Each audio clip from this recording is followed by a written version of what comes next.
when I want to have this discussion with people, I want them to understand that you might hate Donald Trump, but what they are doing to get him is to literally throw out all of the laws of the United States and to basically say that the means justify the ends. There you go. And therefore, and if they go after a former president, then guess what? When they come hunting for you, and they will, then don't complain. Right. Because you have failed to stand up for what is good and right. Folks, you know how excited I am to be talking to Sean Spicer, not to be confused with the other Sean Spicers. This is Sean M. Spicer. He's got a show on Newsmax every night at 5 p.m. Some of you know him that way. Some of you know him as the senior communications person in the Trump White House.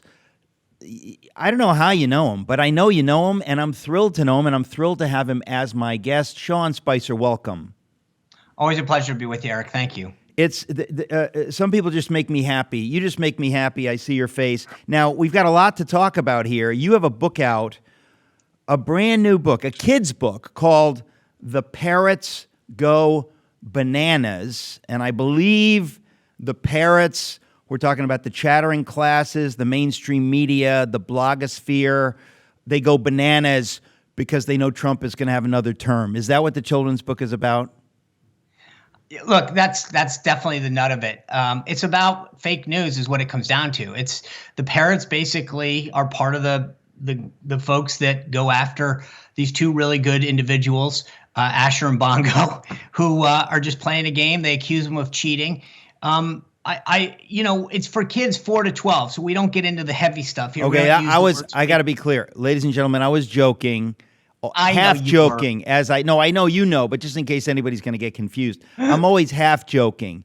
But the point is, because I want to talk to you about the preposterous, dare I say, satanic corruption that's going on right now with the rumors of arresting our president. It's so preposterous. But we're living in crazy times, and I have to deal with it by joking. But your book for kids, The Parrots Go Bananas, really does deal with actual issues. So talk about that before we get into the news of the day. Yeah, look, I have two 12-year-old kids, and I know what it's like for kids to pile on. It's something I talked to them. They helped me write the book. I partnered with Brave Books. You can get it at bravebooks.com. And the idea is, if you think about a Nick Sandman type situation, you remember that he was from Covington Catholic. These kids in the book, these two characters get accused of cheating. Everybody piles on, and they're sitting there saying, what do you mean? You guys know us. We're good individuals. We went to this game and we didn't do anything wrong. And they prove themselves innocent. But at the end of the day, they're trying to teach people about why did you jump to conclusions? Why didn't you take our word on it? And I think for a lot of kids, they either are the victims who have been accused of something. Maybe my son came home to me one day and said, the teacher said I did this and I didn't do it. And I said, okay, well, let's break it down. And then another instance, I've heard them both talk about instances where kids have piled on to other kids. And so a lot of kids can relate to this. And so this is what's happening in society these days. We find a bad person, everybody piles on, and then, guess what happens? 6 months, 12 months, 2 years later, guess what? You didn't spread misinformation. You weren't hypocritical for maybe assuming that the Wuhan lab, which is a level 4 silly things like that. Maybe you weren't such a bad person. And I think the idea is to start young, have something that parents can feel comfortable with their kids. And so I love what Brave Books has been doing. And I wanted to partner with them. And they asked me what subjects did I think I knew well. And I was like, well, fake news is one I'm very familiar with. Most of us, just to be clear, how we're living in a new time, in a new era in all of our lives. 10 years ago, less than 10 years ago, we would have ourselves batted away the idea of fake news. But we've all lived through this together, where we've seen every single institution that we trusted just go down the tubes. So when the media tells you something, if you have a brain, you're hostile to the idea before you're friendly to it. You just say, They have lied innumerable times on so many things, and we've also seen the way they operate. They kind of, it's kind of like schoolyard bullies. They kind of gather and they spread rumors, or it's like Mean Girls. It's really childish. It's unworthy of a great nation like America. And so we need to educate our kids about this, not just because it happens in the schoolyard with immature kids, but it's happening in the wider culture. So bravebooks.com, they're putting out a lot of children's books along these lines. But this one by our friend Sean Spicer, The Parrots Go Bananas. The Parrots Go Bananas. One quick selfless plug here, or selfish plug, is if you go during the month of March, you can actually get the book for $1, which in the Biden economy is the best deal going. Yeah, and they've got a whole subscription model that your kids can get. And I know I'm constantly looking over my son and daughter's shoulder to see what they're watching and reading. The nice thing is you never have to worry about that with Brave Books. And so if you go to bravebooks.com for the month of March, you can get the book for $1. And I love the idea of getting parents introduced to something that I don't have to walk into the room and go, okay, let me go read that because I need to know if there's anything inappropriate. And Brave ensures that it's all Christian, it's all patriotic. And look, if you look at the illustrations, I didn't have anything to do with that, but they are very well done. And, I gotta say, they have nailed. I can't believe it. If you get this book, The Parrots Go Bananas, you'll see it's a brilliantly rendered image of Speaker Pelosi. And Maxine Waters on another. But really, I mean, really amazingly done. And the turtle, and this is just, I don't know if this is a spoiler, but the turtle that's in here is actually not Mitch McConnell. I just want to be very clear.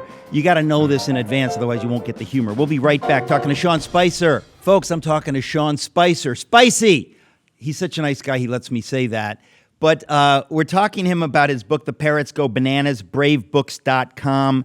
And we're going to drag him over into hour 2 because we got a lot more to talk about. But let me ask you, Sean, the news that was coming out the last couple of days sounds like a waking nightmare. Sounds like a Twilight Zone episode that some rogue prosecutor in the United States of America is talking about arresting the man elected president, I believe twice, one that we would all agree on, except for maybe Hillary Clinton. But I got to tell you, that is so crazy, and it should chill everyone that the deep state, the enemies of we the people, because that's what it is, they see Donald Trump as such an unbelievable threat, and they should, to their power, that they would be willing to do this. But what do you make of it? Because I think a lot of us, when we see things like the raid on Mar-a-Lago, when we see things like the raid on Roger Stone's home, you think, are they crazy? Like, do they not understand what this looks like to your average American? So let me kind of walk through a couple things. I keep hearing people talk about, I can't believe they're doing this to a former president. And what I keep thinking about is the following. Like, Donald Trump has means and access to a ton of money and resources and talent to help him. How many people don't? Right? That's number one. Number two, for the folks that are watching you right now, they've got to have a friend or a colleague or a family member that hates Donald Trump. Everybody does. And just stop them when they do and say to them the following. The charges that Trump potentially is being brought up on are from 2015. The statute of limitations have expired. They are a misdemeanor from 8 years ago that they are trying to couple with something else, allegedly campaign finance violations for a federal office at the state level, again from 8 years ago, and that have been passed on by the Federal Election Commission and the feds. And you tell me that doesn't sound like weaponizing our justice system. And because the problem is that I look at this and I say to myself, if you're sitting at home right now, just think about what happens to the average person who doesn't have the means and access that somebody like President Trump has. And I think he says this all the time. They're coming after me because but you're next. And he's right. I sit back and I say to myself, no matter how much you hate Trump, because there's so many people out there, he's getting what he deserves. And I'm going, really? This is from 2015. It's a ledger dispute. They're basically saying that when he booked this in his company as a legal service, that was misallocating it, which is a misdemeanor in the state of New York. But the same DA has taken criminal charges. You can violently go out and hurt somebody in the city of New York. He has taken those felony charges and brought them down to misdemeanor charges. And yet he's going back 8 years to a statute that is expired and saying that we're going to re-up it, which is illegal. Okay, so you're giving us the nuts and bolts, the legal side of how preposterous this is. I think most of us would assume this anyway, that there's something has happened in America where we can call it the left, but it's really the anti-American left. This is not good liberals like Alan Dershowitz or Naomi Wolf or whoever you want to mention. People that love America, that love truth and justice and the American way. No, these are people that are at war with the freedoms and the ordered liberty for which patriots have died through the centuries. They are at war with America, and they have taken control of certain institutions, much of it, I guess, backed by George Soros, who isn't actually Satan, but they're good friends. And the fact of the matter is, this is happening in America. And if we don't stand against it and recognize it for what it is, it's the abrogation of America, the founders' vision of justice for all. When it happens on this level, I kind of, what I find funny, Sean, is it's sort of like, it's like watching an old wildlife film or something, and these two animals are battling it out. And the level of desperation has just gone code red. That they would do this shows that they don't care if they burn down the house. They just cannot bear the idea that Trump might be the next president. So they will do the kind of thing that it's just impossible for us to comprehend that anyone would do, but we're kind of there. In other words, they've done a number of these sorts of things, and they have inured, or they're trying to inure the American public to increasingly extreme actions. So when they went after our friend Brandon Strzok, FBI smashing down his door, arresting him, treating him like a thug, it happened to so many people, as you said, who don't have the means that Donald Trump does.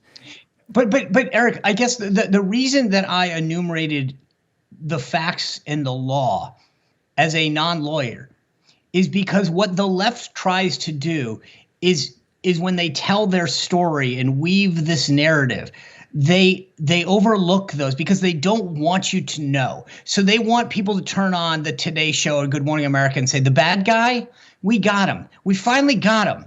What they don't want you to know is we got him on a law that doesn't exist anymore. And the point that I'm making is that when I want to have this discussion with people, I want them to understand that you might hate Donald Trump, but what they are doing to get him is to literally throw out all of the laws of the United States and to basically say that the means justify the ends. There you go. And therefore, and if they go after a former president, then guess what? When they come hunting for you, and they will, then don't complain. Right. Because you have failed to stand up for what is good and right. And my point is that people need to go out and have the facts to argue, because when you say to somebody, when they say, oh, well, he paid off this person, that may or may not be true. We are a country of laws, and the law says that charge had to have been filed within X number of years. That is long since gone.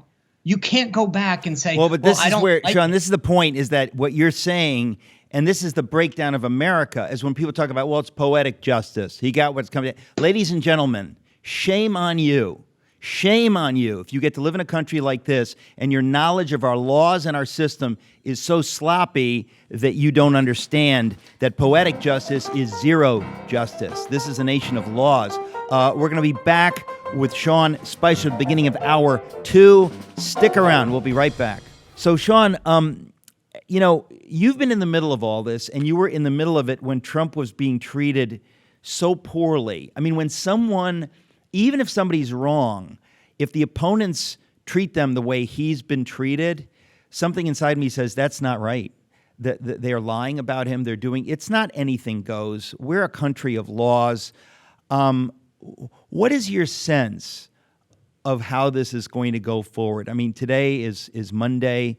The theory was tomorrow that they were going to try to arrest him, to try to humiliate him. When they humiliate him, they humiliate themselves.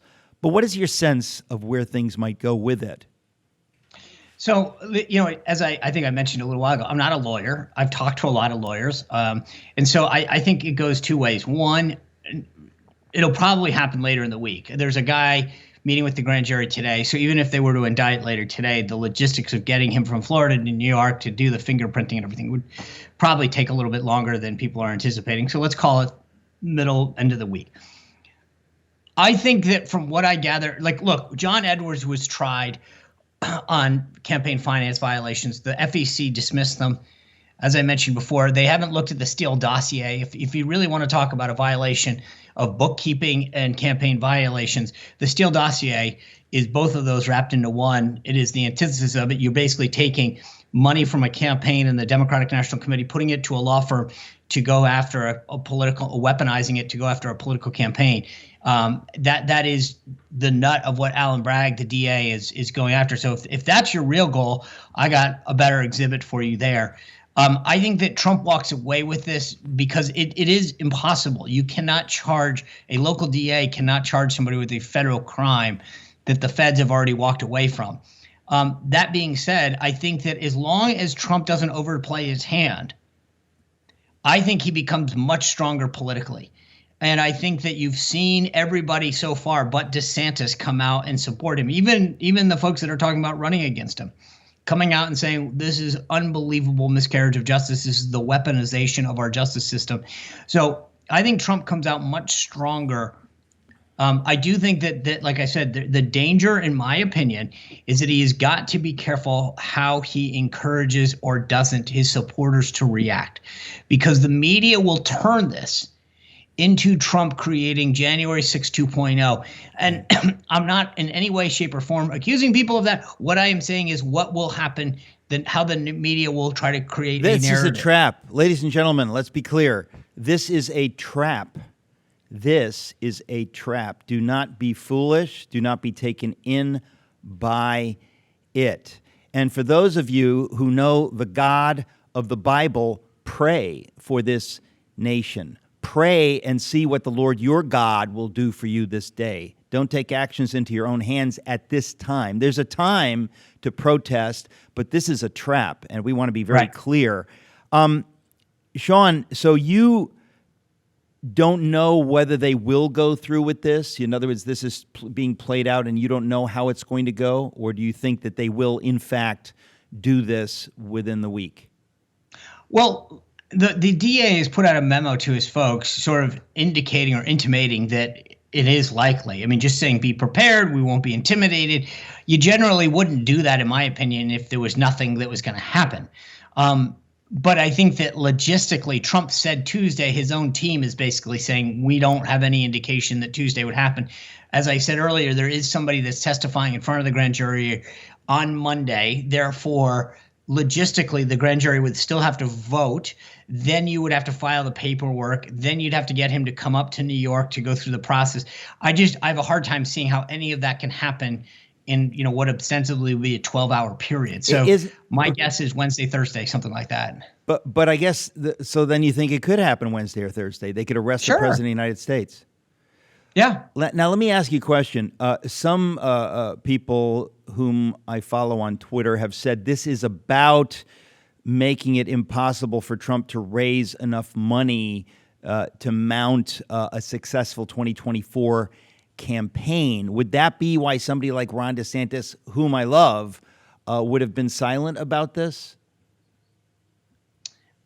So I don't know. I mean, my guess is that he's being silent because he just doesn't want to weigh in and give any, that Trump has called him names and he doesn't want to be seen as being helpful. I don't know. But I will say this. As I said, I think if Trump gets charged under the current scenario, you're going to see an outpouring of support, financial and otherwise. He's not going to have a problem. I actually think that This is a huge political boost to winning the primary for him. Oh, listen, he's going to win the primary. He's going to be the next president. Folks, I'm telling you, this only dramatizes how bad things are and why we need a fighter like Donald Trump now.